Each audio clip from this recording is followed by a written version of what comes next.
Welcome on in, everybody, to the Big Play pregame Game 4 of the American League Championship Series between the Cleveland Guardians and the New York Yankees. First pitch set for 8:08 at Progressive Field. We're broadcasting to you guys live for every single game of the Cleveland Guardians Championship Series from the Lakewood Truck Park, brought to you by our friends over at Lipton Hard Iced Tea. I'm Nick Padone. He is Jensen Lewis. Ryan Tyler joining us at the desk as well.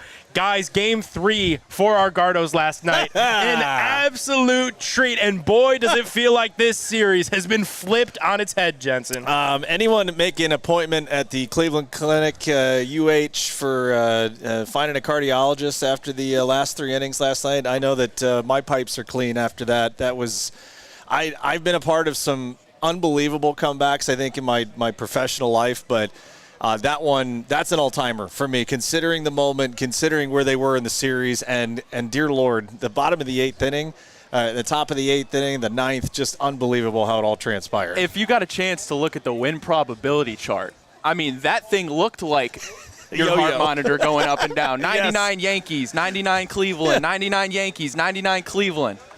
Crazy game. Unbelievable game for the Guards. Obviously, we're going to jump into that. We'll get you guys our preview for Game 4 as well. Rafa Hernandez Brito, the man with the call of the game, with the Feliz Navidad, will be joining us on the stream at 6:45. But, Jensen, when you look at that game, there are obviously heroes throughout, start to finish. But really, big Christmas. 𝗟𝗓𝗩𝗄 gave the Guards life in that game. A tie game with one of the most electric home runs probably in the history of Progressive Field, Jacobs Field. And then, lo and behold, David Fry, the folk hero of Cleveland, just adds to his lore with another walk-off home run. It was that game had everything. All right, so if we go back to the beginning, and we had talked yesterday inside that if it would go according to plan or what you forecasted out would be a best-case scenario, Matthew Boyd would give you 5+ innings, you'd have an early lead, and you could hand it off to your back-end bullpen guys where they'd only have to go 1 inning apiece. Check mark next to Matthew Boyd. I mean, how good did he look yesterday, right? The early offense, opportunity to do some damage early. They cash in. You have the 3-1 lead. Cade Smith, I mean, made Soto, Judge, and Stanton look like minor leaguers the way he's been going. And then with Hunter Gaddis, after Timmy Herron, gets the first 2 outs. Then the 4-pitch 2-out walk to Juan Soto. That, to me, was the moment of trepidation of, oh, God, you know, the last thing you want to do is bring Aaron Judge to the plate with a chance to tie the game with 1 swing of the bat. Knew full well, because you could tell Clase warming up at the beginning of that inning, that if any trouble was had, he would be in. And I loved where Voter was going. I loved that was the mentality the whole time. But you look at where that pitch was, I mean, almost 100 miles an hour, you know, on the outside corner, and Judge hit one of the hardest home runs I think I've ever seen on a line to tie the game. And then it was flashbacks to the Detroit series for me. The backup slider to Kerry Carpenter that he hit for the 3-run homer to win it in Game 2, kind of the same way, leaked back over the plate where Stanton hits a go-ahead home run. In a span of 5 minutes, you went from, okay, we got it, the right guy's in, we've got our stopper, to holy crap, we're 3 outs away or 6 outs away from the season basically being over, going down 0-3. Yeah, it was so clutch for, the rest of it. Pedro to come in and do what he did, and then obviously the guys on offense picked him up. And I loved what 𝗟𝗓𝗩𝗄 said after the game, saying, hey, Emmanuel Clase bailed us out all season long. It was time for us to pick our brother up and do our job. And the Guards offense did just that. Guys, what'd you make of after the game?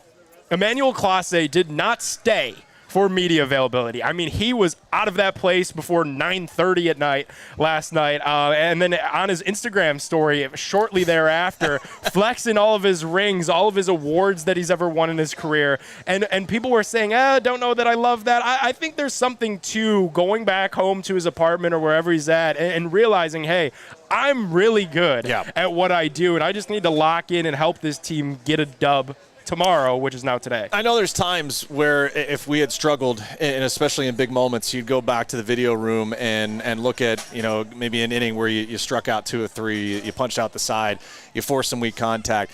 I think for him, it just would have continued to repeat, questions that, all right, you already know the answer. I made a mistake. And there is something to be said to being a professional and standing up there and facing the music. But I also love that he went back and he's like, hey, just remember, I'm pretty damn good, okay? And he's going to be back in there tonight. I have no doubt about it. But I think that was just his mental kind of wash, if you will. Let's get it out, and let's also show that, hey, I've been the best closer in this season for a reason. It's going to come back to a situation, whether it's tonight, whether it's tomorrow, whether it's both nights, that you need him to come up with big outs. And remember, after that Carpenter homer, he hit a whole nother level. Like something, the switch, got flipped, and he was dominant for the rest of the series. Yeah, if it's me, Ryan, I don't know if you agree with this. If it's me, there's no hesitation in my mind if I'm Stephen Vogt come ninth inning today. I'm going back to Emmanuel Clase. You dance with who brought you. He's got you this far. I know that there's been a few moments now, like Jensen said, the Detroit series against Kerry Carpenter, and then Game 3 last night against the Yankees, where he's given up that long ball. Last night it was so tough because it was the back-to-back hitters. But I think you have to trust Emmanuel Clase in a big spot if that game is so close tonight. I would love nothing more than an easy Guards win tonight, maybe 5-1, so you don't even have to go to Clase there in the ninth. But we know how these playoff baseball games go, and if I'm Vogt, I'm trusting him today. Yeah, 100% without a doubt. Listen, Emmanuel Clase is one of, if not the biggest reason that you were able to get that bye. He's the biggest reason you had that second seed in the American League. He's been nothing but sensational throughout the entire regular season. Is he struggling? Yes. But to go back to what you said, Nick, Jhonkensy Noel and David Fry both uttering sentiments. Listen, Emmanuel Clase might have not showed up today, but he's the reason we're here, and it was our turn to pick up the slack for him. Yeah. Like he's been saving our butts all season. And yes, he's going to have some down games, but like you said, you stick with what got you there, and there's only one thing that can get you over this, and it's Emmanuel Clase going back out there and fanning some guys. Something to think about, too, and I know we'll run through the history. I feel like I was in the library all day just going through some of the history that was made last night, and we'll get to Fry in extra innings. But, yeah, Lane Thomas, when you think about in that ninth inning where we're down to our final strike, he's down 0-2. Okay, battles back to a full count, ends up getting the two-out double off the wall. If he doesn't do that, Noel doesn't even have a chance to do it. But that selection by Voter, because usually he wanted the left on the right, and say, hey, I got to take a chance. I got to roll the dice here, and I got one guy that I know, if one swing of the bat runs into it and it's a difference maker, well, he's been rolling the dice right pretty much all year. I mean, there's a handful of times you can look back and say, we probably wouldn't have done that. Last night we were all thinking, okay, it's about time. Into that at bat, guys. From the end of August. So August 31st to the end of the season, Jhonkensy Noel, 1 for 15, including October, 6 punch-outs, no home runs. And he comes up with the biggest swing of his career and probably of the season. Yeah, and it just goes to show that sticking with your guys, like what we're talking about right now, going back to Emmanuel Clase, even though, there's no denying that last night was a bit of a meltdown. I think it gave a lot of people flashbacks to Jose Mesa and some of the, really infamous blown saves that we've seen in this town. But I really do think that in that same game is the microcosm of why you stick with your guys, why you stick with your punches, and Vogt did just that by sticking with Jhonkensy Noel, and boy, did he deliver. And Vogt said, too, he was like, hey, we pinch hit him there to hit a home run, and he delivered. That's what they were looking for him to do, and he did just that. And that's the beauty of baseball, playoff baseball especially. It's not necessarily your superstars. Listen, your superstars are going to be the reason that you get to the playoffs. But when you get to October, it takes a different level. I mean, we talk about it all the time. Some guys turn up in October. Yeah. I mean, look at the Dodgers. Hernandez. Hernandez. Perfect. You call him Mr. October. He turns up when it's October. And we're seeing that out of Lane Thomas, who when we came to Cleveland didn't necessarily have the greatest start. Some people wanted him out of town. But listen, Jhonkensy had his big moments. David Fry's had his big moments. But no bones about it, Lane Thomas has been the MVP for the Guardians in the playoffs so far. Yeah. And not only that, you go to the flip side, and Pedro Avila, who we talked about in Game 2, if not for the 2 2/3 that he came in and really bridged to what were critical outs instead of having to go use some of the bigger resources, we may look back on that. I think I haven't posted it. I agreed with Jeff Francoeur, who made mention of the broadcast. Without that game is in a whole different echelon of hurt. Now you see yesterday that getting guys into leverage situations throughout the regular season, you never know when you're going to count on them.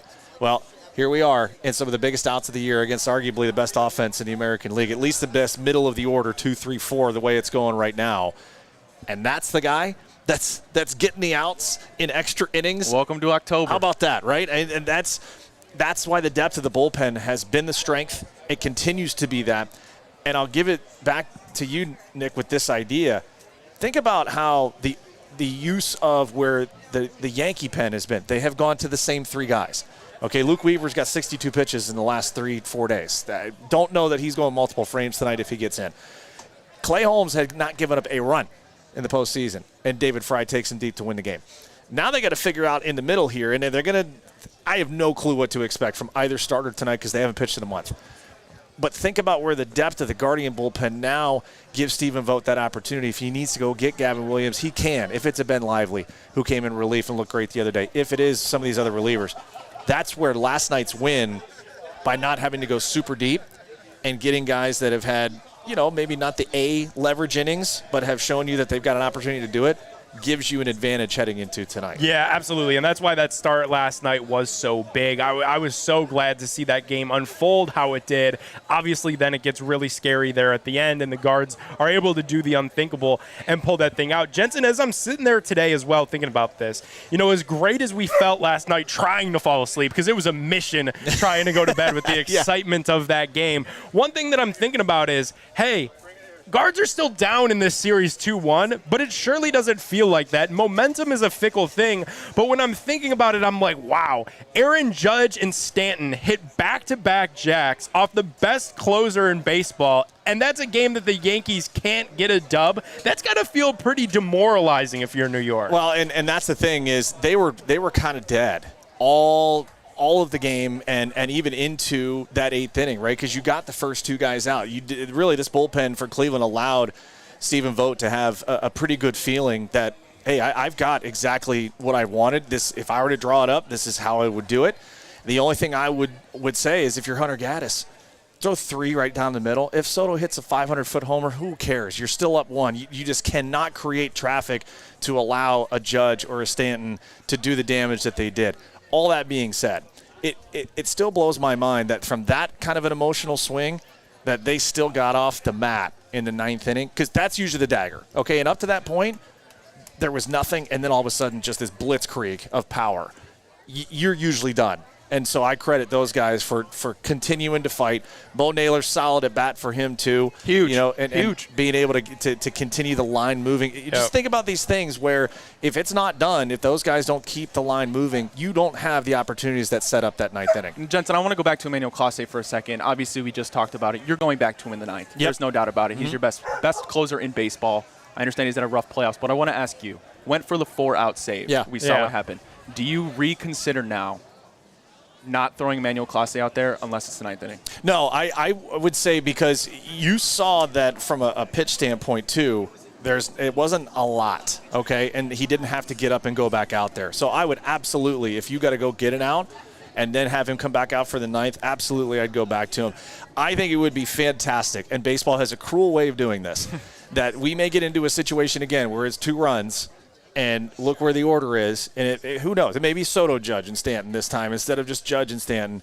But I have a feeling that late game scenario time, if they need 4 outs, then I think they go right back to him. One thing that we've also got to absolutely shout out, an underrated piece of that game, was Andrés Giménez making it one of the most insane catches that you'll ever see. I don't know that there's another second baseman in baseball that goes out there and makes that catch. And shout out to Naylor, too, who's another guy that's struggled a little bit throughout this playoffs to find a way to put that big toe down. I didn't know big men could be that flexible. I tore my groin just watching that play. Yeah, and to think that Himmy getting to it, having the wherewithal to be able to have at least as close to an accurate throw with that momentum carrying where he was.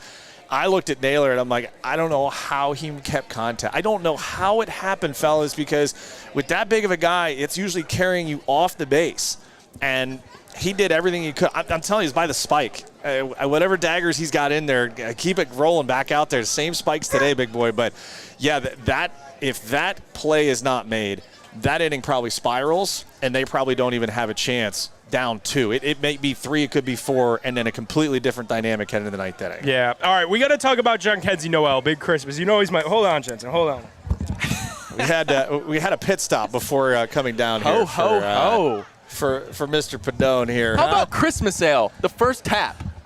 They're pouring Christmas ale, and Jhonkensy does that magic. It was yesterday. You can't make that stuff up. It was yesterday. You can't make that stuff up. Jensen, what does that home run and that moment mean for Big Christmas's career as a whole, because obviously a very young player, right? But to have that moment in a big game like that against the Yankees, that's something that we'll be talking about for a very, very long time in this town. So from a historical standpoint, Jhonkensy Noel has the first pinch hit game-tying home run in the bottom of the ninth or later with 2 outs. That's the first time it's ever happened in postseason history.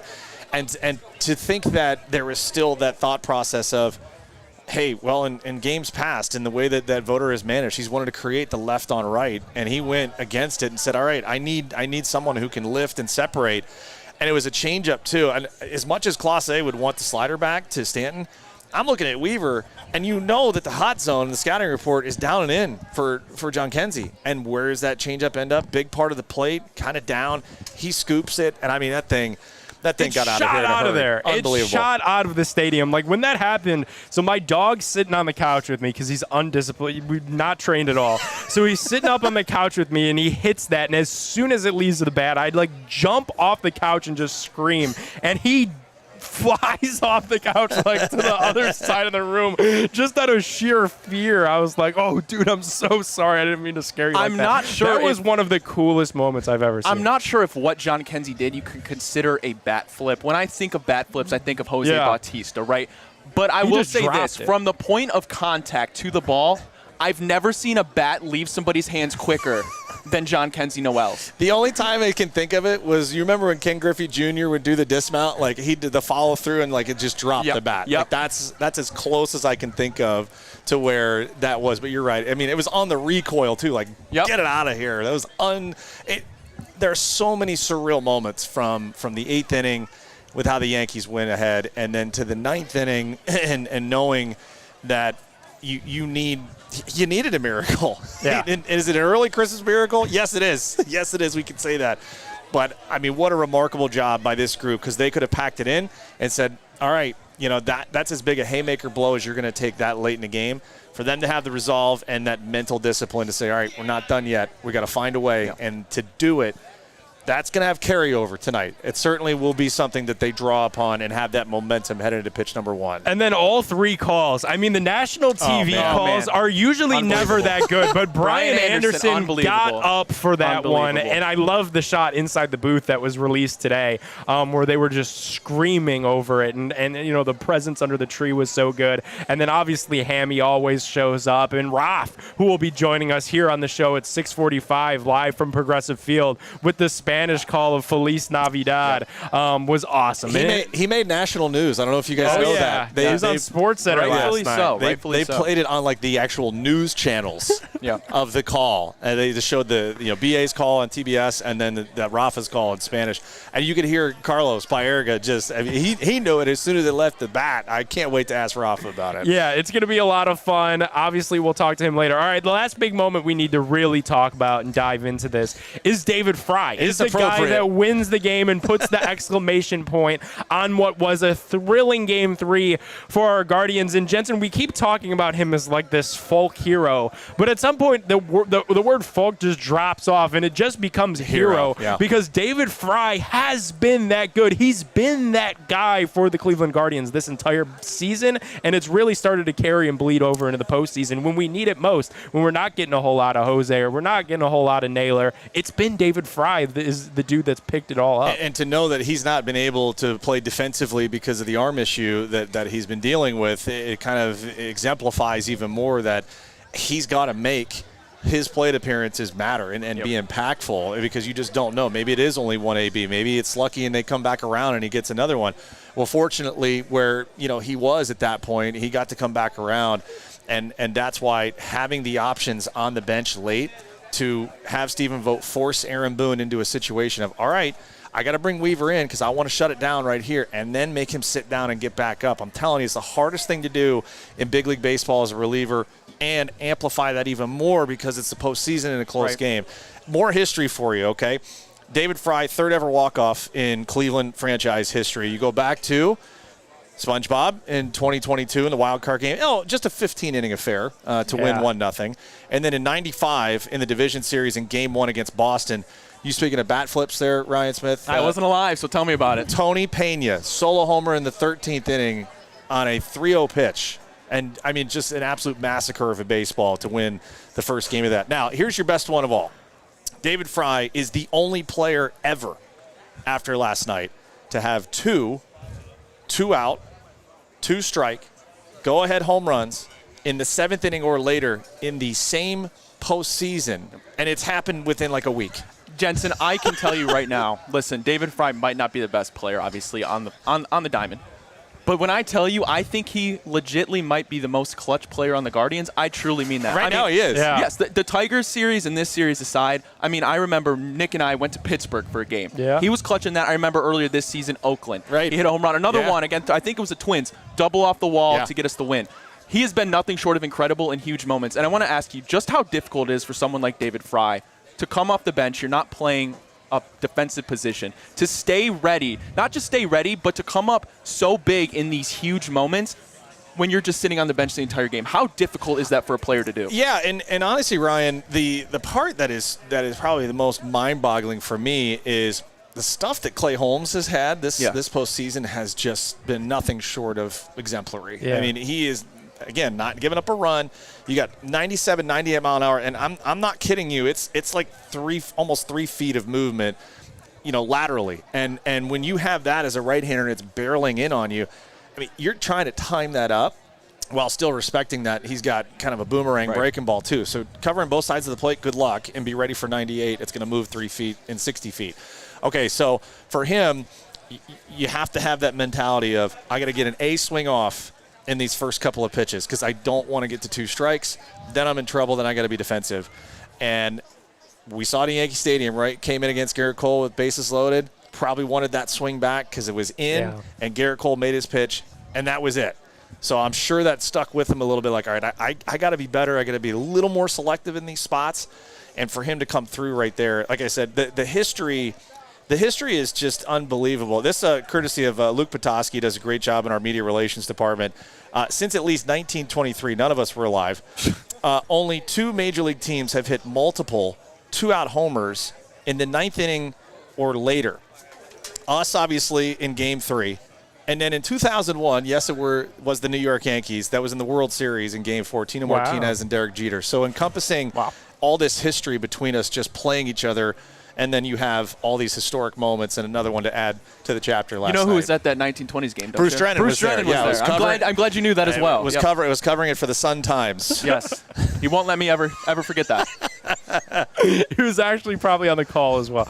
And again, how about Stephen Vogt? Learning from his mistakes, because we saw, and we were talking about earlier this series, some moments where he didn't have David Fry ready to go when maybe you wish you could have had him and used him in a pinch hit scenario. But he's we keep talking about it, a rookie manager that's learning on the job, and with every mistake, it seems to be corrected very quickly, and if not only just corrected, but improved upon for that next night. So yesterday, also the 11th time that there has been a walk-off in the postseason in the 30-year history of Jacobs Field, now Progressive Field. That ties with old Yankee Stadium for the most in that time span. Wow. Just think about how many times you got to get into the postseason, much less have the opportunity to walk it off in your home ballpark. Now, 5 of the 11 walk-offs, here's the best part. 5 of the 11 at home have been against the Yankees. Yes. And I was part of one of them in 2007 in Game 2 in the division series. There's nothing better. Outside of beating Michigan in football, there may be nothing better. And Jensen, you talked about this a little bit with Matt and I this morning on Matt Fontana's show. And speaking of Stephen Vogt, he's going against guys, seasoned guys, like Aaron Boone, right?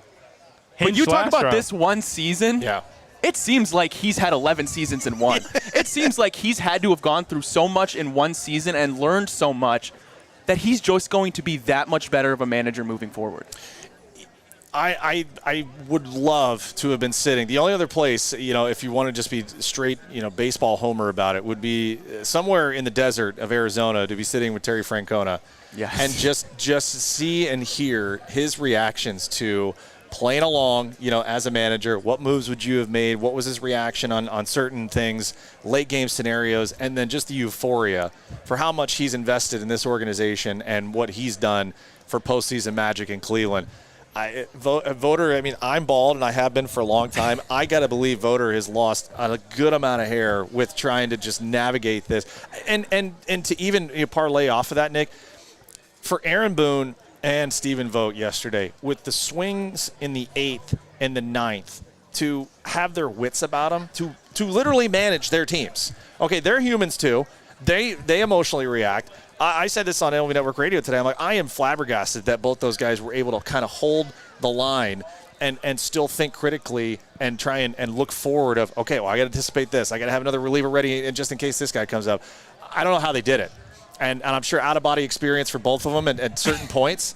But that just tells you, I mean, you got to be ready for anything. And then the unexpected can present itself just like it did last night. Yeah, if you jumped off your couch like me last night at that Jhonkensy Noel home run, I mean, imagine being Stephen Vogt and being 30 feet away from where that actually took place. And then, okay, now this game's tied, and I got to go manage and figure out how to win this thing. Last night was a lot of fun, but it is almost time to turn the page, get you guys ready for Game 4. Straight ahead, we'll give you guys our Yankees versus Gardos Game 4 preview. We'll bring in the man behind the call, Rafa Hernandez-Brito, joins us at 6:45. Don't go anywhere. More of the Big Play pregame show right after this.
Welcome on back here into the Lakewood Truck Park Big Play pregame show, getting you guys ready for Game 4 of the American League Championship Series between our Cleveland Guardians and the New York Yankees. We're brought to you today by our friends over at Lipton Hard Iced Tea. If you're hanging out here with us at the Truck Park, grab a Lipton up from the bar. If you're hanging out watching us on the stream at home, we appreciate you.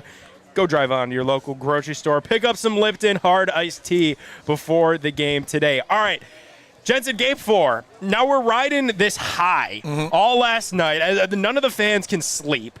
As players, how do you get to the ballpark today with all the emotion that went into last night and realize that, we got another game to play here today and a pivotal one with the Guards still down in this series 2-1, an opportunity to tie this thing at 2 apiece today? This is the easiest, I think, one to get up for, as we have a friend come over and say hi to us.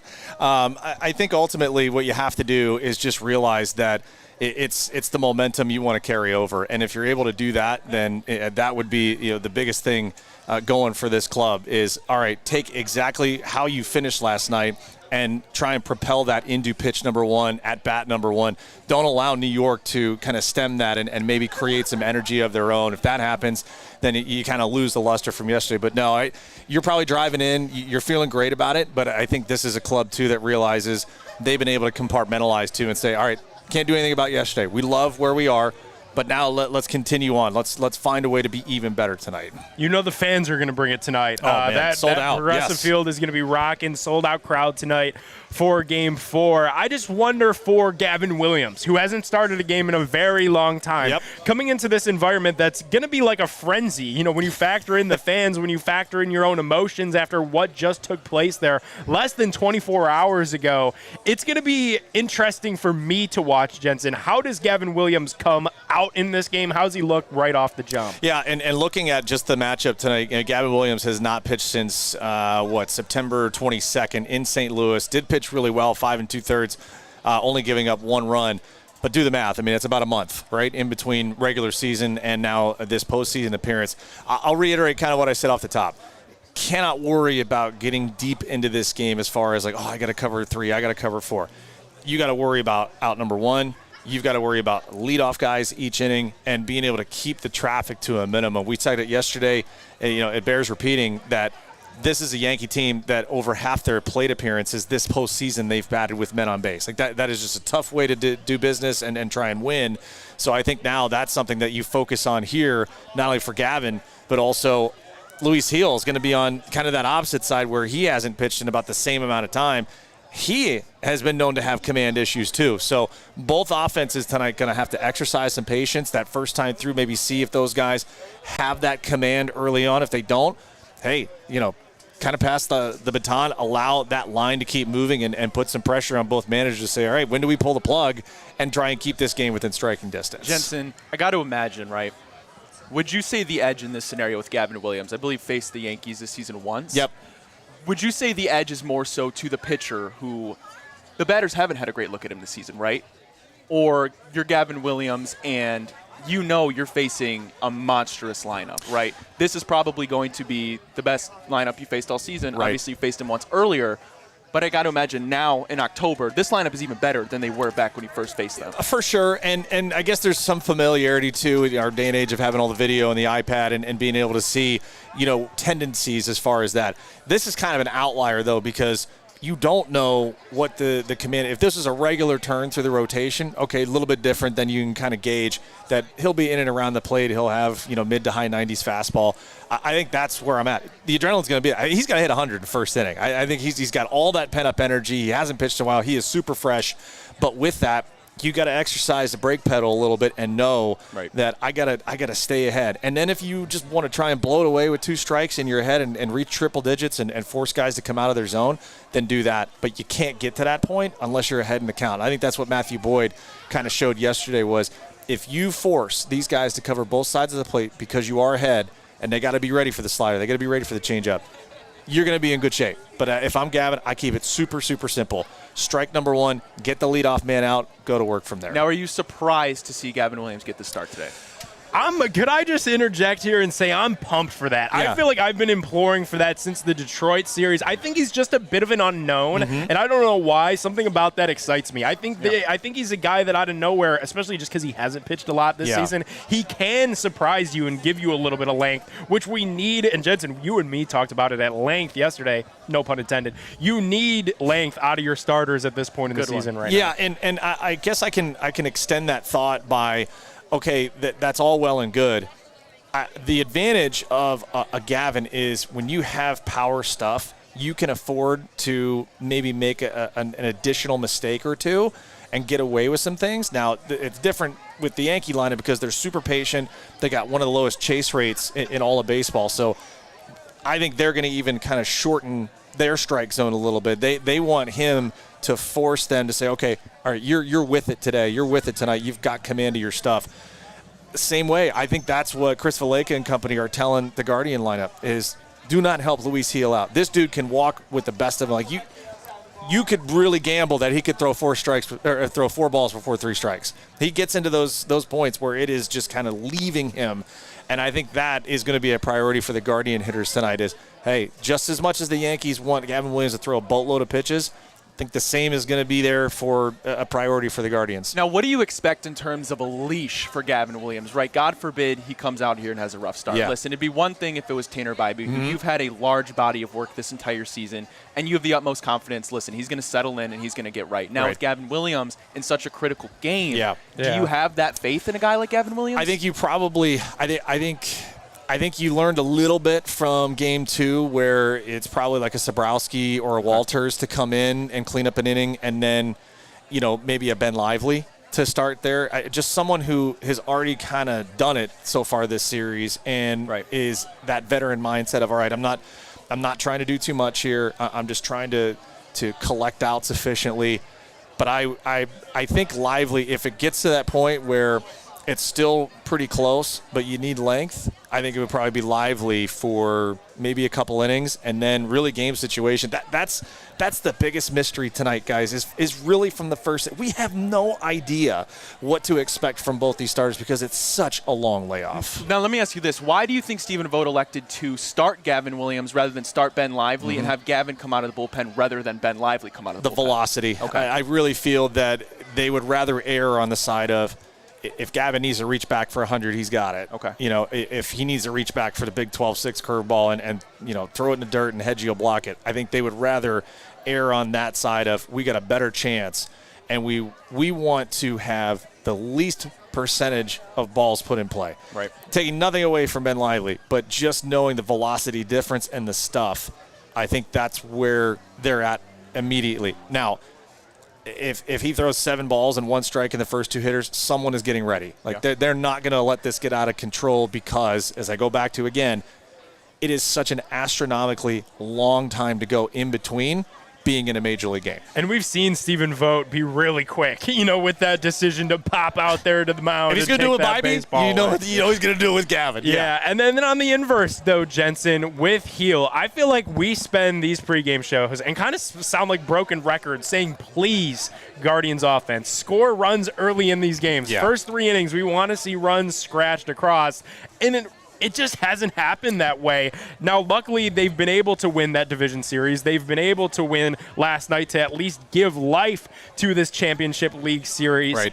Do you think, especially with a guy that like what the Yankees have going today, that it becomes even more urgent to get some runs across early in this ballgame just because he has some of those command issues and he's so prone to the walk? I feel like there's going to be offense on both sides tonight. It's just kind of that scenario where you're down to the lower portion of the barrel on your pitching staffs, and that's just the nature of the beast. So I don't know if there's a clear advantage on either side at that point, but I feel like the depth of where Stephen Vogt can go, where we are at this point, and knowing you still have a game to cover tomorrow. That's where I think Aaron Boone has a real decision to make if things go awry early. Right. You're going to tap in to some guys that haven't really pitched in these kind of scenarios, had this kind of heartbeat. So we'll kind of see where it goes from there. All righty, guys. It is time to bring in a very special guest here on the Big Play pregame show. Joining us from the corner of Carnegie and Ontario at Progressive Field. You might have heard his call from the game last night on, I don't know, Sports Center with Scott Van Pelt on MLB on Fox. It is Rafa 𝗟𝗡𝗩. Raf, thanks so much for joining us. What have these last 24 hours been like for you, my man? Because that call went super viral, and obviously that end of that game was so thrilling. Cleveland just felt like you captured all of our emotion in that one call. Oh, did Rafa not plug in his mic again? Oh, no. Did he not do it? Hang on. Hold on. We don't have the mic. And you can't blame Ryan today because he's up here on the desk with us. We'll bring in Rafa in a second because obviously we're super excited to talk to him. Still don't think we have you there, man, but that's interesting perspective, Jensen, just on, the urgent, not the urgency and the panic of the Guardians, but just knowing how necessary it's going to be to score runs early in this baseball. Yeah, and so entering @JohnKenzie Noel's at bat last night, Guardian offense 2 for 23 with runners in scoring position. So prior to that AB, they had struggled mightily. When you look at the New York offense, really not too much better. They were 3 for 25. That's a $120 with runners in scoring position up to this point. So now it really ends up being where, okay, do you have those opportunities early to take advantage of not only these starters, but as I said, you want Aaron Boone, you want Stephen Vogt to have to really think twice about pulling the plug, because tomorrow is going to happen. We know tomorrow is going to happen with the win last night. So I think that's that's the one mind-numbing thing for both managers tonight. When do we do it, and how much do we have to worry about yet another extra inning scenario tonight to have enough pitching to be competitive? All righty, we're going to try this again. Take two, boys, of bringing in Rafa 𝗟𝗡𝗩 to the show. Rafa, I'm not giving you the same glorious intro as you got the first time. I'm sorry, brother, but how exciting have these last 24 hours been for you?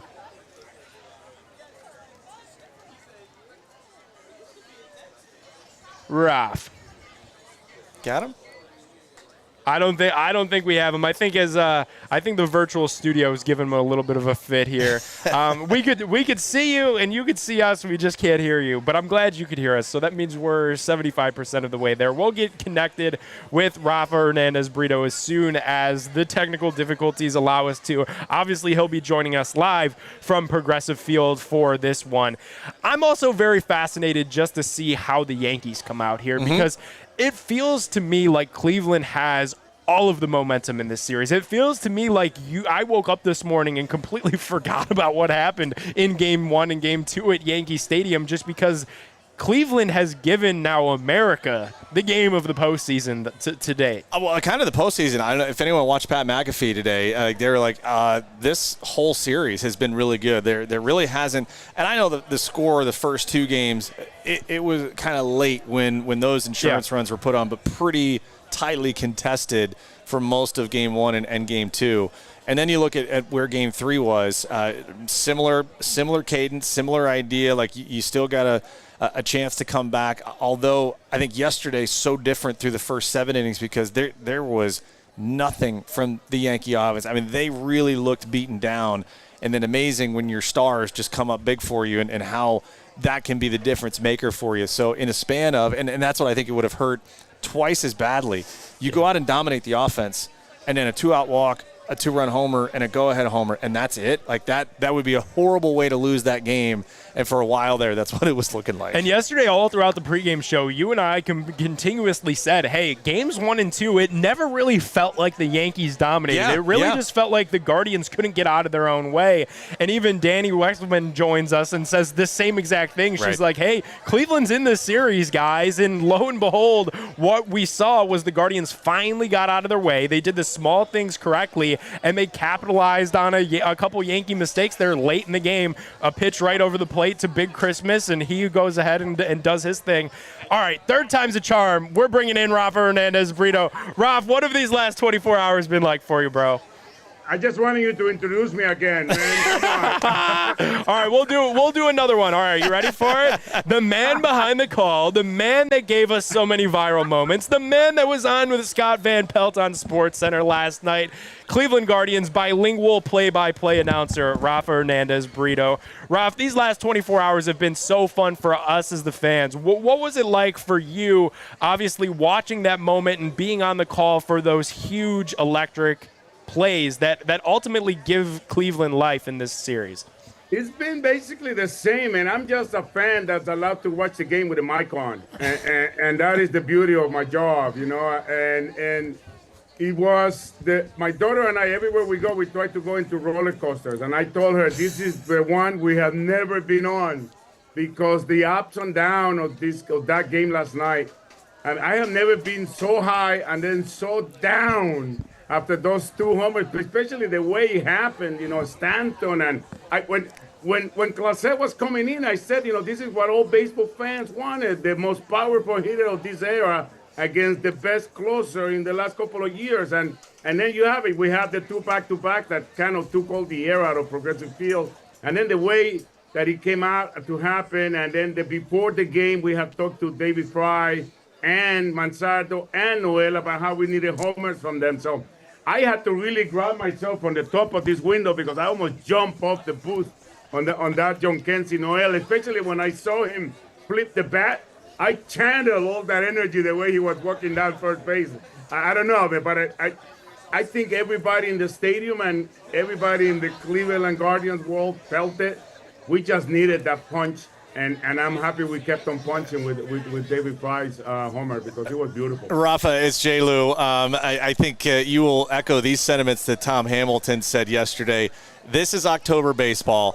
Agony and ecstasy can come at you in a hurry, and damn, did it ever in the 8th and the 9th. Buddy, I was telling the guys here, it was my rookie year in 07, the last time I felt that kind of seismic cheer and the ground just shaking. Game 2 of the division series against the Yankees when Travis Hafner walked it off with bases loaded for us to go up 2-0. Felt the same way watching it when David Fry went deep last night. This is how I can relate to this. I'm a New Yorker, and I never hid my love for the Yankees as I was growing up. And I finally was on the right side of the Cleveland side because I was sitting there in right field when Sandy Alomar, the only off Mo, other than my father, that had made me cry when he hit that homer over Mariano Rivera. And to be on this side, to be on the right side in this park, it just felt amazing. And not only that, this is something that I've been saying all day.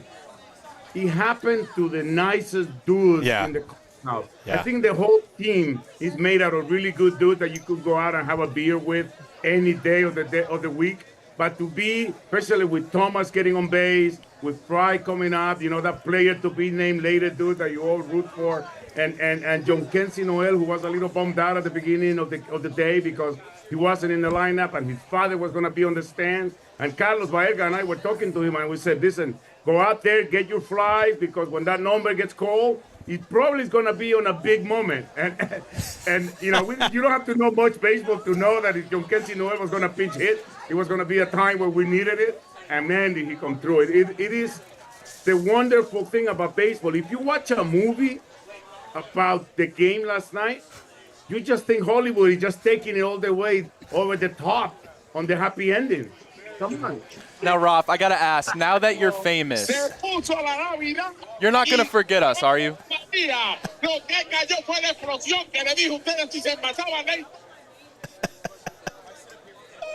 got me, Raf? You can turn that back on, Pat.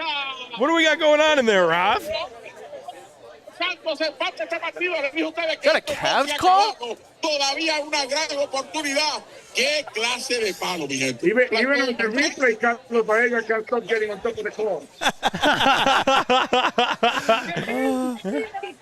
Ralph, I can tell you that just watching like national news, say not even ESPN, they were replaying you and Carlos, and I can remember when Albert Bell hit, the game-tying home run, what was it, 95 in Game 1 of the division series. Of course, Carlos on that team. We've had so many big-time moments against the Yankees in the postseason. That's the 5th time we've walked off New York in a postseason game. Just wild, buddy. It was incredible, man. I was just, you know how bad this call has been? It just started playing in my computer by itself. That's what it was. That's what it was. Like, I don't understand. It's like I'm hearing it from everybody.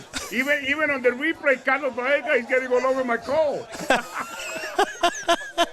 Broadcasting 101. Let your play-by-play go and do it. Yeah, but, you know, as a baseball fan, I don't think you can ask for more.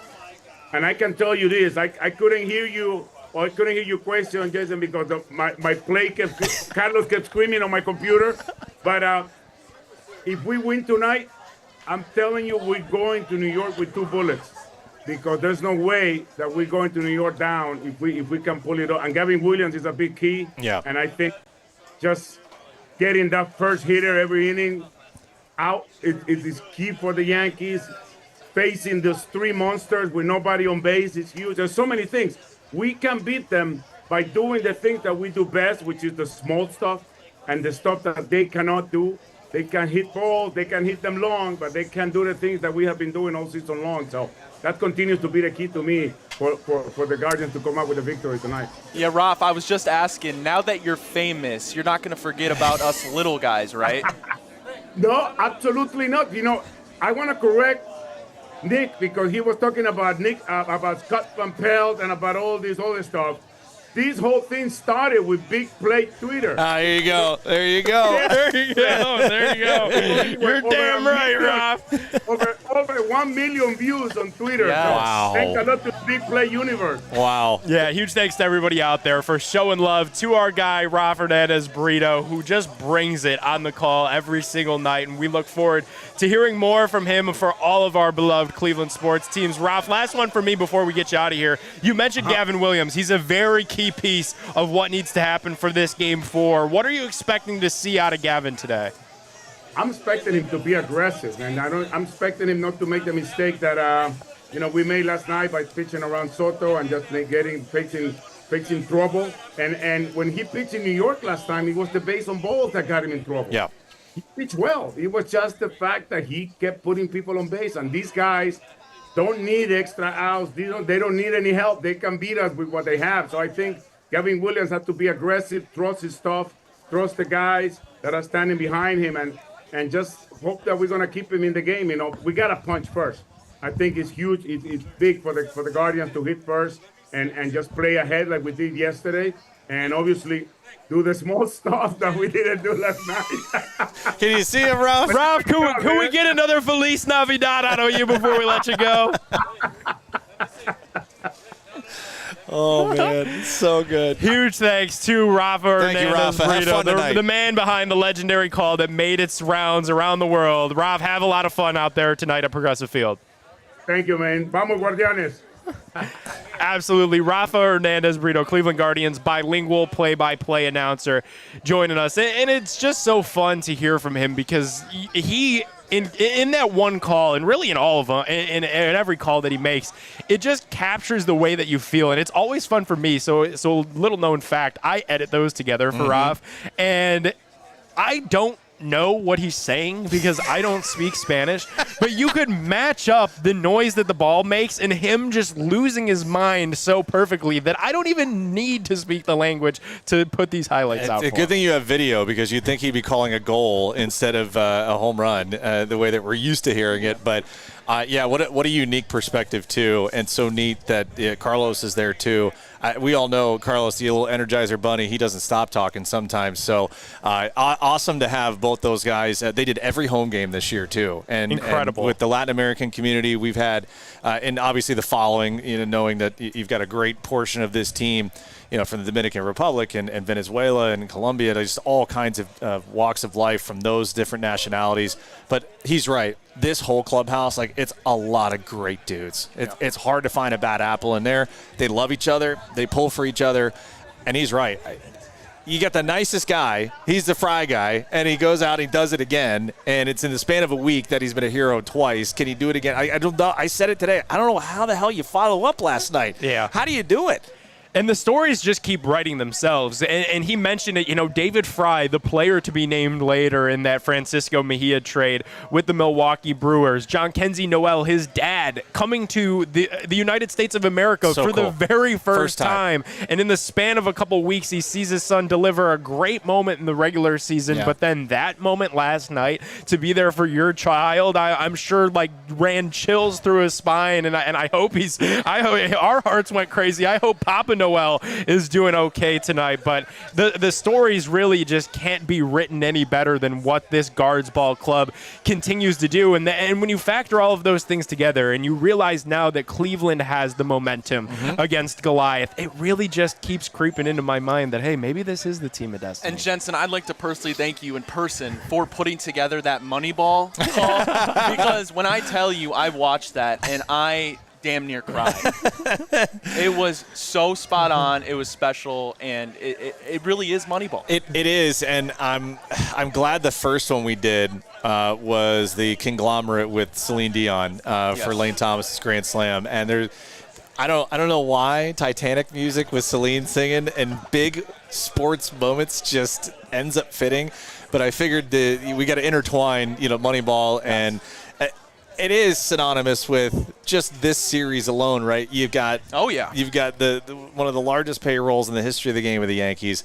If you add up the guys that all drove in runs for us last night versus the guys that drove in runs for the Yankees, it would make your heart break. Like how the disparity is at this point. It would break a spreadsheet for sure. Excel would not be able to compute that formula. And Matt Fontana put out a tweet that I thought was so incredible. It was something along the lines of, David Fry and 𝗟𝗓𝗩𝗘 Noel right now are combined making, I think it was $1.5 million. Yeah, they're both in the minimum or just above it. That's what Aaron Judge makes in, I believe, a week. Yeah. 1 week. I can remember, good story. So I'm glad you brought that up. So former Yankee, one of my teammates, Jake Westbrook, and our playoff run, I think I remember I got called up end of July, or middle of July, I should say, and then the first paycheck I got, net, was more than I made for an entire year in the minor leagues. And I just remember sitting there looking at it like, oh, my God. Is this real? Jake Westbrook came over and he goes, oh, nice. You want to see mine?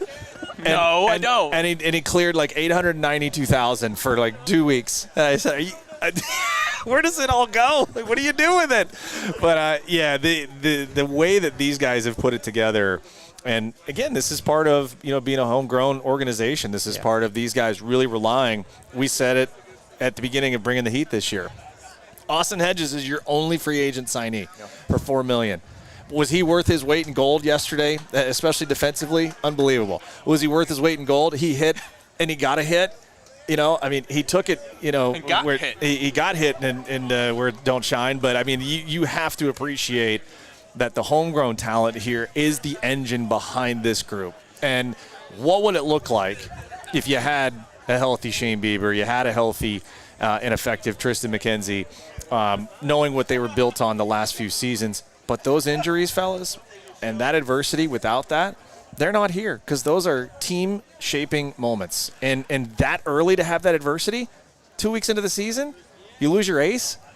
There's not a lot of teams that will be able to rally after that. It's just so crazy, because I remember getting that breaking. I remember exactly where I was when I got that breaking news across my phone that Shane Bieber was, in fact, going to be done for the season with that Tommy John surgery. And I was like, well, we can pack it up, guys. I really thought to myself, like, at least training camp starts in Berea not too long from now, and look at where this team has been able to take us. Yeah. And it's so cool because, like you said, Jensen, to the point about the homegrown guys, not too long ago, I remember begging you on Bringing the Heat, when are we going to call up 𝗟𝗓𝗩𝗘 Noel? He's doing all these great things in Columbus. Bo Naylor, who had that massive hit that Ryan talked about in the first hour. We remember when he was in the Akron Rubber Ducks and then the Columbus Clippers, just begging, hey, we need a catcher that can hit in big moments. When are we getting Bo Naylor up here? And it kind of personifies this new Guards Ball moniker that they've taken with them throughout this entire postseason. All right, so we have some questions here.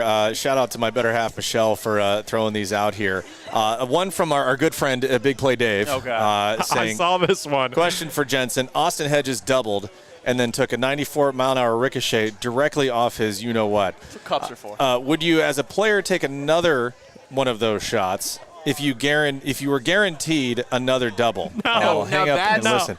I listen. This is why I love Happy Gilmore, right? 364 more days to next year's hockey tryouts. Like, I would say, Dave, to answer your question live, go ahead and stand in front of the jugs and take it, and see how it feels.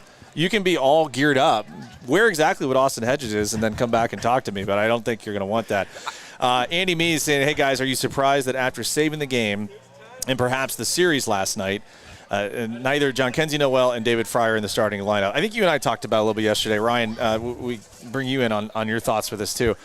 It's the way that he's always been. If it's a right-handed starter, he's going to run all the lefties out there and then have the righties off the bench. I still feel that this presents the best path forward tonight because it's not so much of needing the matchups early. You can allow Manzardo, who hit the homer yesterday. You can allow, Daniel Schneemann, who, we said it too. We're like, all right, you got to shake something up. You got to get something moving. Something had to happen. You couldn't have just kept rolling with the status quo of Will Brennan. And it worked. Yeah, and he was fine. Willie B coming in the pinch hit. He was big. And that worked. I think more than anything, the off day was the big reset that they needed to say, okay, we're in our own beds. We know we haven't played our best, and we know we are better than what we showed these first 2 days. So I think that is probably, the answer to that. And finally, he's as consistent as the day is long. Mike Brown's UK. Man, what time is it over in the United Kingdom across the pond? 6 hours. So it's 1 o'clock. 1 a.m. maybe. He's got a few pints in him now, probably. Jensen, as you're a former relief pitcher, I'm curious how guys like Eli Morgan and Pedro Avila, who struggled during the regular season, seem to have flipped a switch in the postseason and look like different pitchers. Is it just because the adrenaline rush, or what causes that transformation? Mike, always great to see you, and appreciate you jumping on. I think it's a theme for what we talked about before, where beginning of the year, I'm convinced that they knew Bieber and McKenzie were coming back off injuries, and they were having to try and nurse them through camp so that they could get them through an entire season. You also had Gavin, Logan, and Tanner pitching way past their professional inning thresholds, or at least career highs in innings in their professional careers last year. They were also going to have to try and nurse them through April and probably May. So they probably had a meeting with all the prospective relievers and said, guys, from day number 1, everyone's playing. Everyone has to, because it's physically what we have to do to keep our rotation healthy and give them a chance to get lengthened out. So, Mike, hopefully that answers your question. And they put them all in big spots. It wasn't like it was the same 4 guys all the time. Now, it was later in the year because that's what eventually happens. But there were opportunities when they needed to have Cade down for a day and Gaddis down for a day. And, having Avila's been the MVP, man. I'm telling you, he gets in there and eats the innings. The only Cleveland pitcher to appear in all 3 games in the ALCS. Has not a lot of hit, knock on wood, and hopefully it stays that way. But remember who he's faced. He's faced Judge and Stanton twice now. Twice now, and been 0 hits. I mean, the punch out against Judge was awesome. That's stuff you live for right there. Yeah, Pedro has been huge for our guards. Straight ahead, we get you guys ready for Game 4 of the American League Championship Series. We appreciate Rafa Hernandez-Brito joining us on the Big Play pregame show. Rafa and all of our guests on the Big Play pregame show are brought to you by our friends over at Northeast Factory Direct. Guys, Northeast Factory has the best quality products at an unbelievable price, and they really have your entire house covered. If you listen to Jensen's segment, Bringing the Heat on the Big Play Cleveland show, you know I just got a new house. You know that I had to furnish that house, and it was a little bit of a bigger undertaking than I had initially stomached. But Northeast Factory Direct, my man Alex, was able to hook it up. It's a unique furniture shopping experience, and they have truly the entire house covered. Kitchen cabinets, bedroom sets, dining room tables, also hot tubs, sofas, so much more. You can shop online anytime by going to northeastfactorydirect.com, but do what I did. Jump in store, Cleveland, Euclid, Macedonia, North Canton. You got to go check them out in person. Make sure to ask for that extra special Big Play bonus, and Alex will be sure to hook you up. Straight ahead, more of the Big Play pregame show. Don't go anywhere.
Welcome on back into the Big Play pregame show. I'm 𝗟𝗓𝗡. He is Jensen Lewis. Ryan Tyler joining us as well on the program. We're broadcasting to you guys live from the Lakewood Truck Park.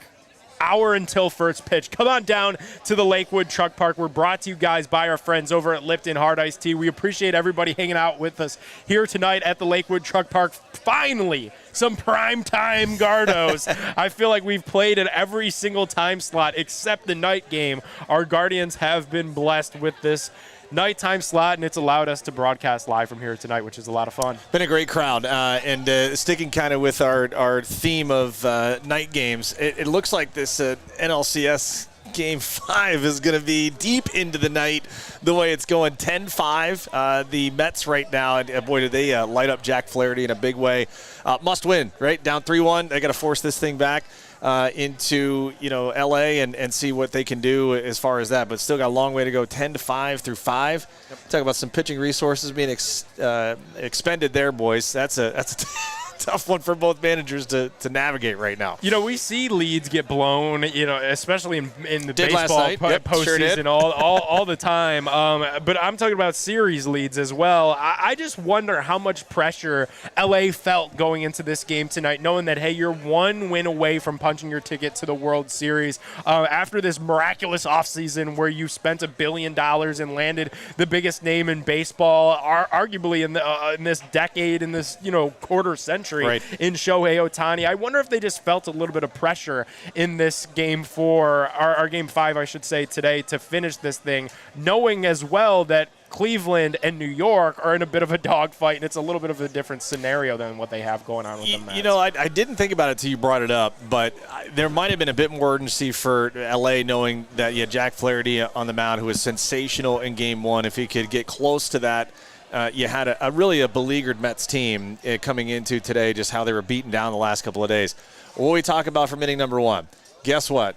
The polar bear, Pete Alonso, gets you the big 3-run homer. You're out in front. The fans are into it. Now, all of a sudden, you believe. Because you're like, okay, we got a momentum. We got a momentum shift. You were talking about blown leads. How about this stat? So this postseason, 14 blown saves in 34 games. That's the most since the pandemic year in 2020. All 14 blown saves by 14 different pitchers. Wow. Not one pitcher has multiple blown saves. That's wild to me. Jensen, incredible. I want to ask you this, too, talking about the Dodgers here. Both the Dodgers and Yankees, monstrous payrolls. Yep. Coming into the season with even more monstrous expectations. Yeah.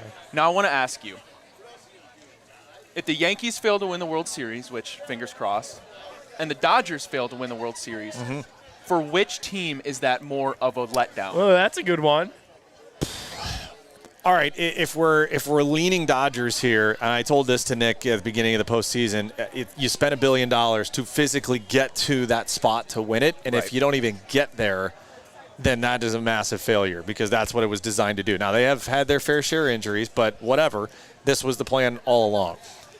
The Yankees went all in to trade for Soto, and with the idea of not only getting him a year under their umbrella to get him to really like where he's at. I think he likes it there.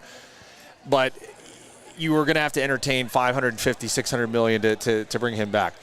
Now, ironic that the Mets are the other team here in this postseason because Steve Cohen, richest owner in baseball by a mile, they have designs on going to get him. There has yet to be really any steam on the Pete Alonso extension there, and I don't know if that's going to happen. So think about that to kind of roundaboutly answer your question, Rye. I think it would be more disappointing for the Yankees because this was your all-in moment. This was chips to the middle. The Dodgers are how they're constructed. They're going to have this team for the better part of the next decade. Okay, and I think that's where they're like, all right, this is year 1 into it. This is also they can go back. Well, Ohtani didn't pitch this year. He's going to be the MVP, okay? Mookie got hurt all year, for a portion of the year, came back, has been unbelievable. Freddie Freeman's hurt right now. They don't have Glass now. They don't have a healthy Kershaw. Not that he would be a huge contributor. Yamamoto was hurt for a good portion of the year. Walker Buehler's. They've had a whole rotation on the IL at one point, okay? So I think that's probably it. I think the Yankees thought, and we obviously heard from A-Rod and Jeter, more so A-Rod, this was the easy path. And a lot of Yankee fans were like, okay, if you don't get there now, if you don't get there with this road in front of you, when are you getting there? That's what they thought. So I think, yeah, from an expectation standpoint, from a fan base expectation standpoint, everyone in LA will go back to the beach. They'll be fine. Like, oh, we'll do it next year. We'll be okay. Yankee fans? Oh, you got past Kansas City, but you couldn't get past Cleveland? And if they do get there, like, hey, this is the Yankees. We're supposed to win. How much pressure is on Aaron Boone now to do this? So, yeah, I think with the acquisition of Soto, the designs on this was the plan to get him here to win it and then help convince him not only can you win one, you can win multiples and be one of the great Yankees of all time. And on top of it, here's $600 million, so you're okay. I would say it's New York. It's going to be a lot of fun to see how this Game 4 unfolds tonight. Obviously, very pivotal for both sides because the Yankees have an opportunity to go up 3-1. Yep. That's a difficult, lead to come back from. And then inversely, for our guards, you got an opportunity to tie this thing up with Game 6 being, or Game 5, I should say, in Cleveland on Saturday, which is huge as a part of this 2-3-2 format. It just felt like to me, as I'm sitting there and I'm thinking about it, I'm watching the game last night, it felt like, a battle of the heavyweights. It felt like Frazier and Ali because, they knock each other down twice. And then I remember, I'm like, yeah, but it's not. It's Aaron Judge and Giancarlo Stanton who are making all this money. They're these mega macro superstars in not just the world of baseball, but sport. And then on the inverse, you have David Fry and 𝗟𝗓𝗓 who are playing the role of like the little engine that could, but they're in there and they're hanging with New York. And we talked about it, Jensen, so much. Game 1 and 2, it wasn't like the Yankees overcame Cleveland. It wasn't like they dominated the Guardians by any stretch. The Guardians just couldn't get out of their own way, and it's what makes me feel so good about tonight, even with a little bit of an unknown and Gavin Williams on the mound. This is the hardest game to handicap from the start because that's literally the operative word. We don't know how each starter is going to get out of the gate. And the offense that takes advantage of balancing patience with getting their good swings in run-scoring situations and making it and basically executing in that's a huge leg up. Something to keep in mind for tonight. So I mentioned Luke Weaver, 62 pitches in 3 of the last 4 games, okay? And all of those have been multiple inning affairs. So that's a pretty big ask for him to come back tonight after last night and do anything over an inning. And I don't even know if Aaron Boone had his druthers, he'd want to stay as far away from him tonight if he could. And I don't know if he'll have that luxury. I hope he doesn't. The only way he would do that is if it's a blowout, one way or the other. Right. Clay Holmes kind of the same way, right? 32 pitches in 3 of the last 4 days. So their 2 biggest guns are kind of gassed at the moment. And so if you're Cleveland, then you've got to find a way to put pressure on the Tommy Kahnleys of the world. Mark Leiter Jr. just added to the roster today for Ian Hamilton, who had the injury, had to come out of the game yesterday. Hasn't pitched in a while, is probably not a factor in a leverage situation. But I think there, again, goes back to the depth of we didn't have to run Cade Smith out for more than an inning yesterday. Hunter Gaddis, outside the walk from Soto, really low pitch count. Timmy Herron, not a lot of pitches. Okay, Class A, even bigger. Yes, didn't get the job done, but not a lot of pitches. You basically could go right back to the 4 horsemen if you have the lead after 5. And I would not be shocked if that's the idea. Get the lead early, same way you did for Boyd, and let's hand this thing back off to the boys. Jensen, as a bullpen guy that's been in this moment before, if you're Stephen Vogt and you know that Emmanuel Clase has had a little bit of struggles, and Hunter Gaddis a small struggle with that walk, would you entertain the idea of moving Cade Smith innings back a little bit if you could? And maybe instead of being that first guy out of the pen, you let somebody else go and then bring Cade Smith in for even higher leverage innings? Or does that completely just go against kind of the makeup and the comfortability that Cade Smith has in that normal, typical workload? You have to get to that situation to be able to make that choice. And I think rather than moving Cade from where he's at, remember in 2016, Andrew Miller was first guy out. And, Kluber was the guy that could get us 6 innings, and you could kind of rest, Andrew from having to go multiple innings. Not the same with Josh Tomlin, where they had to build the bridge, with Miller and Shaw to get to Cody Allen. I think you remain with Cade. He's going to face 1 or 2 of Soto, Judge, and Stanton. That's ticketed. They're not going to waste him any other time than that. So I think if it's trouble early, you see like a Sobrowski, maybe a Pedro Avila, and early to kind of bridge that and to cut down any momentum.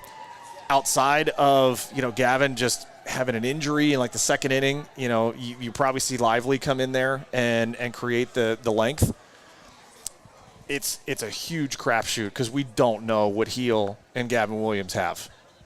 Jensen, is there any lead that the Guardians could get to today that if you're Stephen Vogt, you have any reservation of throwing out your big guns and using those resources, knowing you have a game tomorrow?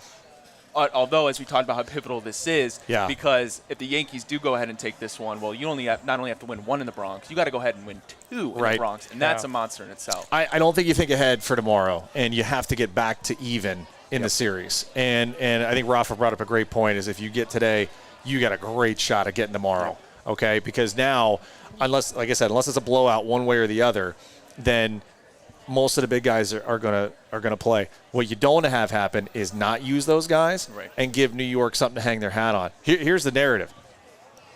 Cleveland wins by 1 or 10 tonight.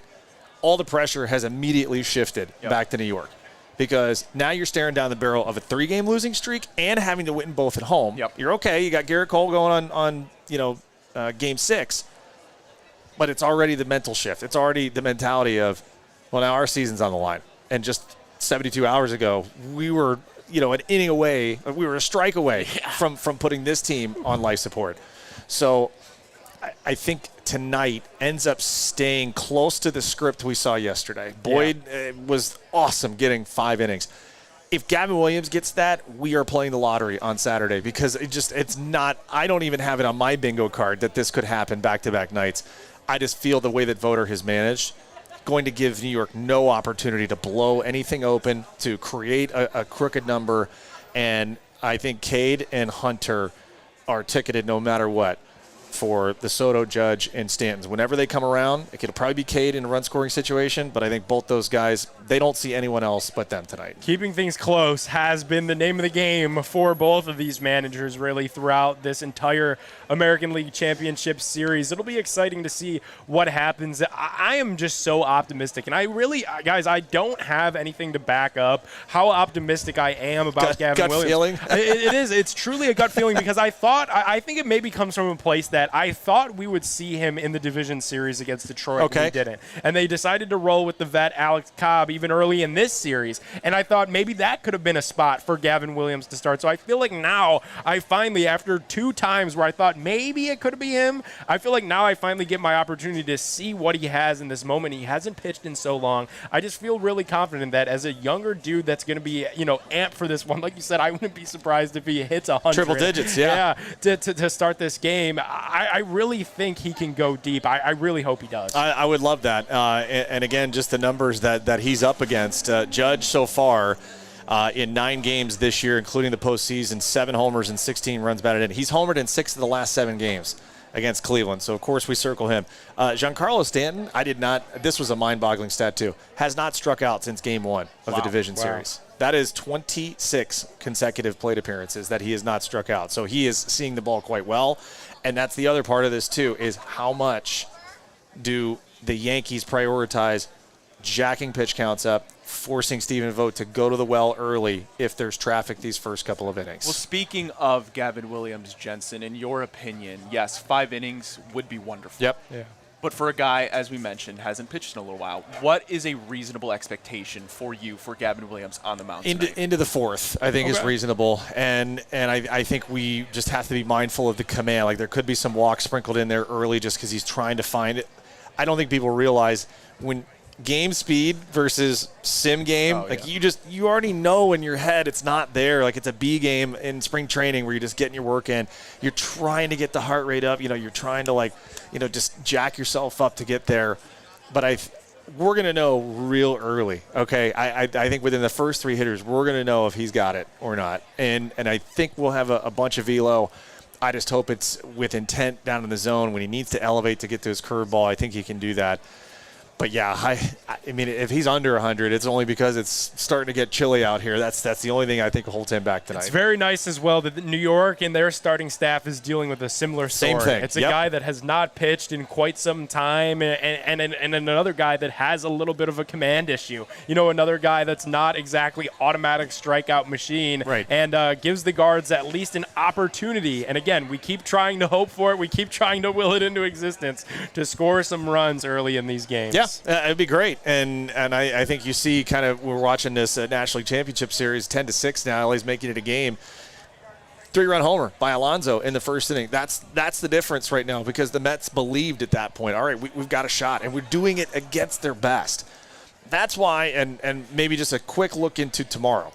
Tanner Bibby's going to come back. He's going to make the start. That's big. He's been so damn good at home.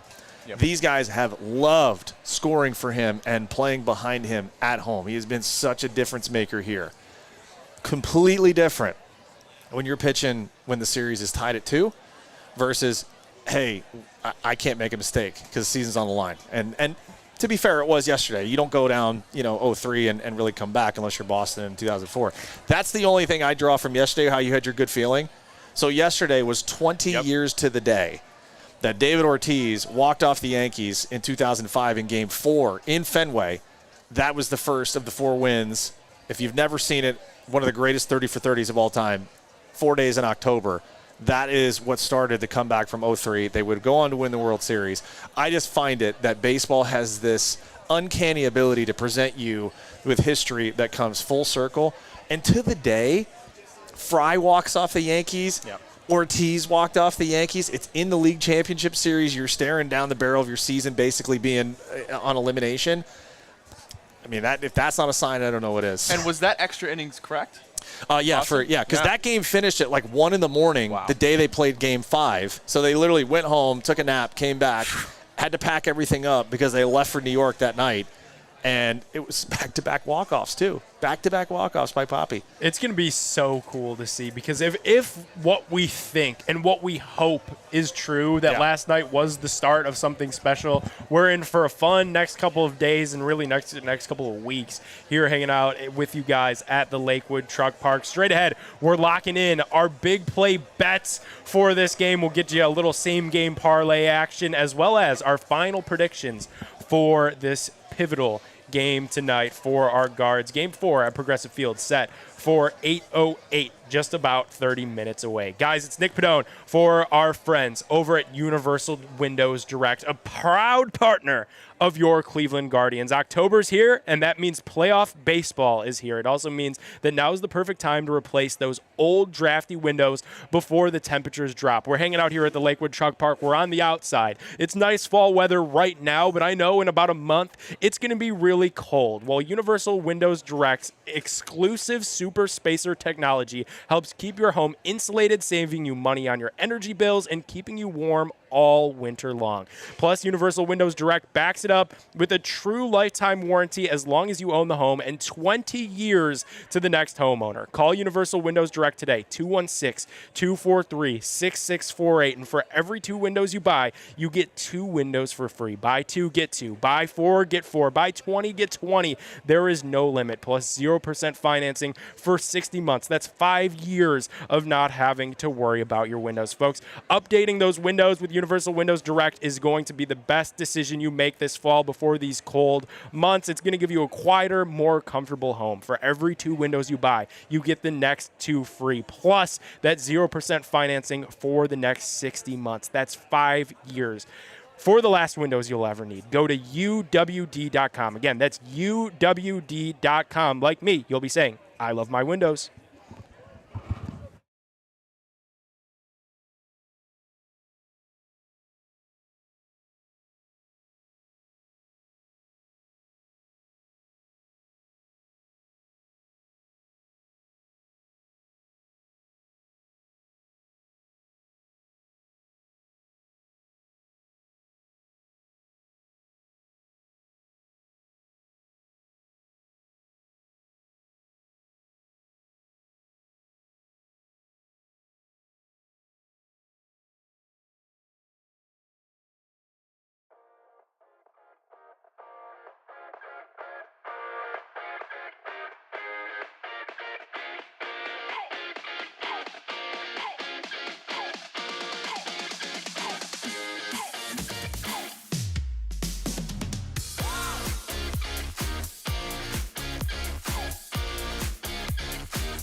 Welcome on back here into the Big Play pregame show. We're broadcasting live from Lakewood Truck Park as we've done every single Cleveland Guardian playoff game so far. I'm 𝗟𝗡𝗩𝗘. He is Jensen Lewis.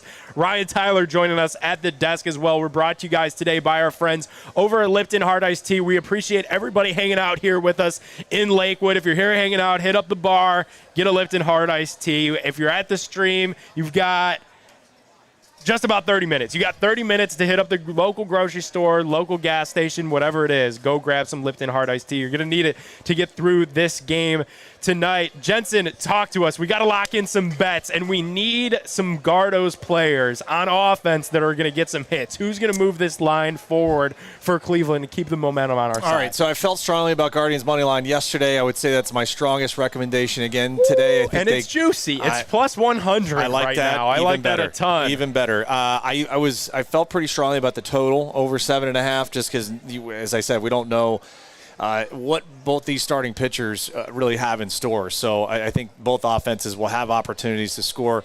Brian Rocchio, 8-game hitting streak, has had a hit in every game he's played. So I like Roque tonight. I think J-Ram has to be big. Manzardo's got to be big again. Those would be the three guys that really pop to me in the lineup. Okay, I like it. Ryan, anything you see on there that you like? Well, if we're going to go ahead and ride Guardians' money line, well, that means they have to score runs. I'm looking right here, plus 100 over 3.5 Guardians total runs. And if the Guardians are going to go ahead and take this one, they're going to need to score, I think, 4 more. at least okay. 4 runs. I've told you guys at the beginning of the series, you play New York, first team to 4 usually wins. So I like that. I like that a lot. Okay.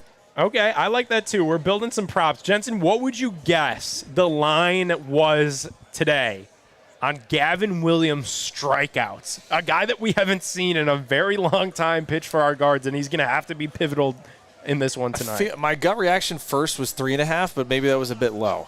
It was. I think it was 3.5. Okay. Yep. So right. I went ahead and took the over on that just because how could I not? It's the guy that I was imploring for all throughout. I was like, you know what? If that's my guy and if that's the guy that's going to give this Cleveland rotation a little bit of length, you would hope that he does so striking out 4 batters. So that's a leg in my parlay. I know another one. I don't know if it's on DraftKings or not, but I would look at the under on the outs recorded for Luis Gil. Okay. I just feel like if the command issues are there early, then I don't know how long Aaron Boone tries to stick it out, because if it is one of those, like the Mets hit a 3-run homer in the first inning and Jack Flaherty, didn't look right. Is that a scenario, especially with where, New York is at this point with their own resources in the bullpen a bit depleted? How long do you stick with Luis Gil? Your offense can come back, but I think it's a 5-inning game. I've told you this a couple of times now. You separate the game into 2. This still is a 5-inning game, but maybe we move it up 1. First 4 innings are so critical for both starters and, more importantly, both managers, because I think they have to walk the high wire act of how long do I let my guy try and lock it in if it's not there right away, because I don't want to expend the other resources that early in the game. What would you guess the strikeout total is for Luis right now? I would say 4.5. It is. Okay. You're He's correct. Money. Yeah, he's money. I would. Here's the thing. His fastball is great when it's on. He's got a great opportunity when he's ahead in the count to make you expand. Like Rodon made you expand in game 1. If he's on, that's what he can make you do in 2 strike counts. If it's not, then I would expect the Guardians to completely cut off half the plate, force him to really kind of go into where they want in advantage counts. So. The walk props, I would say, are probably there for both guys. If you wanted to jump in on those, a 1.5 for probably both guys, maybe 2.5 for Gil. But I would think that's, with such a long layoff, those are 2 that I would look at as well. Gil to walk 1 batter right now, just 1. So obviously that's betting minus it down. 2,000 or something? Well, yeah, minus 1,000. Wow, that's God, obviously betting it down a little bit, but yeah. minus 1,000. Yeah. And then you're right, Jensen, 2.5 is the number for him, with 3 being plus money on total walks allowed at plus 135. Yeah, I think a lot of that predicated, though, on if he gets the early hook. So that's why if you're looking at outs, I would favor the under on the outs for Gil. I would say that you're probably looking at Gavin Williams over 1.5 walks, just because trying to lock it in, if you want to go there. But I think the stronger play is the under for Luis Hill. All right. Like everyone this morning in Cleveland, I was feeling very good about the current state of our guards. And I decided it was the correct day today to throw in a little bit of a lottery ticket. So I know this is going to get a wow, similar to when Dave, but I need your guys' both, your grades on this parlay. Okay. Guardians money line. Okay. How we get there. Over 1 Stephen Kwan base. So he just over half. So he just needs one base. A hit. Just a hit for Kwan. All right. 2 Jose Ramirez total bases. All right. I actually bet it down to 3 Gavin Williams strikeouts. Okay. He could get that in the first inning. Yeah, I like that a lot. And a Lane Thomas home run. Ooh. That's the leg that makes it a lottery ticket. Lane Thomas what are the odds on that? is the guy that goes yard for our guards tonight. Plus 48.75. 5 pays $250. That's going to pay for most of our young champions inside the bars tab tonight. Absolutely. And I was about to say what I thought was something crazy, but that takes the cake. Okay. But again, as friend of Big Play Ted Ginn would say, this isn't one you put in a parlay. This is a standalone one, okay? Jensen, we got to fill you in on that story at some point. Jose Ramirez and Kyle Manzardo, either player to hit 1 home run. Now, we've seen both of these players go yard in this series. Yes is plus 360. Okay. You know Jose is guaranteed at least, you would think, 4 at-bats. 2 for 1 shot. Okay. Kyle Manzardo, you would think, at the minimum, 2 at-bats. Okay. 6 at-bats for one of those guys to go yard tonight. Plus 360. Speaking my language there. Again, top of that lineup, too. Nick liked that line. Yeah. Yeah. And just kind of knowing where Heel's stuff is, he's going to have a little bit of run on it, so it'll come right into the big part of the barrel. If he misses out of the big part of the plate, I mean, Jose loves velocity, so I feel like watching his ABs yesterday, he's right there, man. He's right there. And there's another launch candidate tonight. I already told you about Judge. I think, his homers in 6 of his last 7 games against Cleveland pitching. I think he's found it. And then, of course, you hit the home. I mean, how great does he feel after hitting off Class A? Again, the guy's done it pretty much against everybody in the league. But I would circle him. And I think that would be the only stuff that kind of jumps out to me as far as those plays. But I love where your head's at. I love where your head's at on LT. I like where you're at on Manzardo and Jose. And, I mean, the shoot the moon is that Naylor finally comes around and has a massive hit. You would think it's got to happen at some point, and especially this series against the Yankees. We think back not too long ago, 2022, and the iconic moment he gave us when he rocked the baby against 𝗟𝗓𝗏 Cole. He wants it so bad, and I really do think, similarly to what we were talking about yesterday, Jensen, before that game, I feel like for Nails, when that moment finally does happen, hopefully that opens the floodgates for him a little bit, because we've seen him be able to get on base throughout this series, but the big hit in the big moment is currently what's eluding him. And I feel like just getting a homer, hitting one out in the cool, crisp fall October air like we have here tonight would really do wonders for one Josh Naylor. Feels like that night it could be here, and just again with how Heel has the ball coming out of his hand, how it kind of travels back over to the big part of the play. That's why I said command is going to be fascinating to watch from inning number 1 with both of these guys. And what you would love is just a quick 1, 2, 3 from Gavin, and then make Heel really work. Kwani's a perfect guy to be able to see some pitches up there, but he can also ambush you. So don't think you're just going to sneak 98 by him. I think also with Manzardo now, kind of the confidence after yesterday, big bolt there to put him ahead. And then Jose loves velocity. Don't try and sneak anything in there. He'll pull the hands as well. It's a cold night, though. So kind of be interested to see how bundled guys are, what the feel is. I mean, the adrenaline will keep them warm, but something to think about, too. In cold weather, we pitchers, man, we love coming inside. And it's not like you got to bury it all the way in there, but you got to make them feel you in there. And I think that'll be a strategy for Gavin Williams tonight. I wish 𝗟𝗓𝗏 Cole could pitch every time Josh Naylor comes to the plate. Now, I want to ask you about that, Jensen. We all know Josh Naylor has had some heavy struggles. But listen, 2 hits against 𝗟𝗓𝗏 Cole the other night. What is it about 𝗟𝗓𝗏 Cole? As good as he is, it seems like Josh Naylor locks in when he's going head-to-head against 𝗟𝗓𝗏 Cole. Yeah, and there are guys that, for whatever reason, the release point and how the ball comes out of their hand, guys pick it up well. Like Rafi Devers absolutely owns 𝗟𝗓𝗏 Cole. It doesn't matter underhand, overhand, sideways. Like he just absolutely owns him. And then there are deliveries where guys hide the ball really well. Like that for Gavin, he's kind of a little more short behind the ear, but it just explodes out. So he has that element of deception. It's hard to be deceptive at 98 because it's a freight train coming in, but it helps you when you make mistakes. Guys can't really center it up as much, and that's the same thing Heel has. Heel has an explosive fastball. Just don't know where it's going sometimes, and that's why I said back to the top of this, that whole first thing, like get in your seat, be ready to go, because I think the first three hitters of each lineup tell us a lot about how each respective starting pitcher stuff is playing. Similar to Kevin Stefanski's message usually on Browns game days, trying to grab people out of that Muni lot and get them into seats. Yeah. Obviously a lot more at stake here for our guards, and it'll be fun to see how both Luis Heel and Gavin Williams look to start this game, because if Heel looks a little bit erratic, I hope Cleveland is able to be a little bit patient with the bats. We've seen them press at times in this series, and I thought it was fascinating that, hey, Stephen Vogt said publicly to the media that his message was, hey, let's swing at strikes here, guys. Let's not swing at anything low and make the Yankees pitch us up.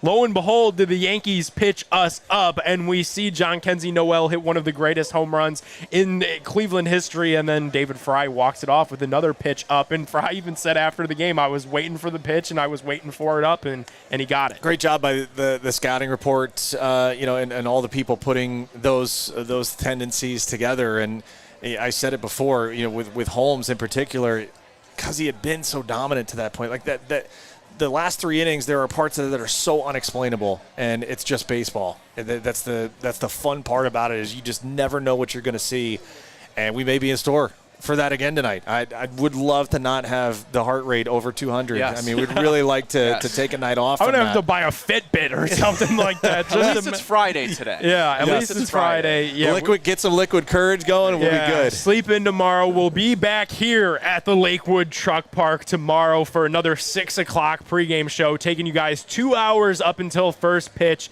for that Game 5 on Saturday. But a big one here tonight, a guy that we haven't given much flowers to, at least in our bet segment. We've talked about him a ton throughout this series, is Brayan Rocchio. Awesome. He continues to find his way onto the base paths, and it feels like when you're on the base paths, good things can happen. And it's so nice to see.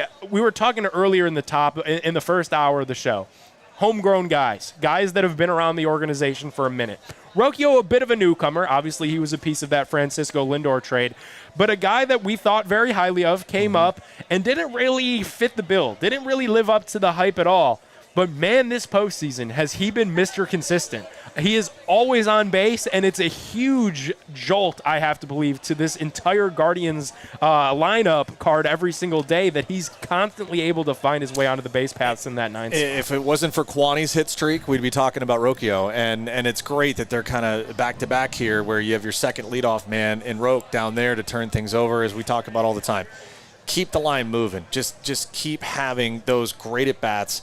Put pressure on the opposing pitching staff, force Aaron Boone to have to decide earlier than later to go get Heel, and then see who they want to run out there. Because I don't think that's a foregone conclusion for him either. A lot of game script going to dictate, what matchups are present.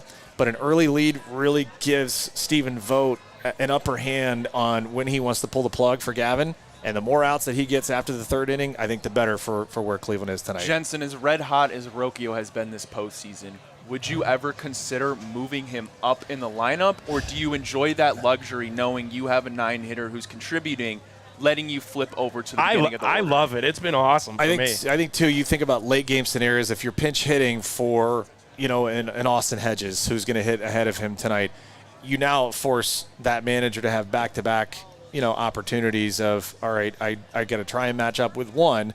I got to pick my poison here, because they'll announce the hitter first, and then you go make the move. So I'd rather have that asset, and knowing that you get Kwan right behind him. Yep. So two guys that have consistently put the ball in play. You want that traffic. We talk about line of protection being guys behind a certain hitter. You protect them by guys in front. Yep. You want traffic on, so you force that opposing pitcher to have to pitch to him. Man, it is going to be a great game tonight at Progressive Field. So thankful to the Lakewood Truck Park for having us out here to broadcast every single Cleveland Guardians pregame show throughout the postseason for you guys. Tomorrow, we'll be back here 6 o'clock till 8 o'clock. Steve Phillips, former Mets GM, joining us on the program. We're gonna we'll confirm that later tonight, and hopefully he'll jump on with us tomorrow. And talk about a guy who knows knows some New York baseball. Former Mets GM, my colleague now on MLB Network Radio, and does a great job hosting the leadoff spot every morning. So it'd be great to get his insight. Hopefully we're talking about a 2-2, now best of 3. And see where moving day would be in Game 5. Less than 20 minutes remaining until first pitch at Progressive Field. Gentlemen, you know what that means. It's final I was hoping you wouldn't forget. I was a little prediction worried. time. Ryan, I did not forget, and I'll begin with you, my friend, for your final score prediction. It's all hinging on Gavin Williams. That's very clear. I'm going to elect and have confidence in Gavin Williams. 4 innings at the least. Turn it over to the bullpen. I'm going to say Guardians win, of course.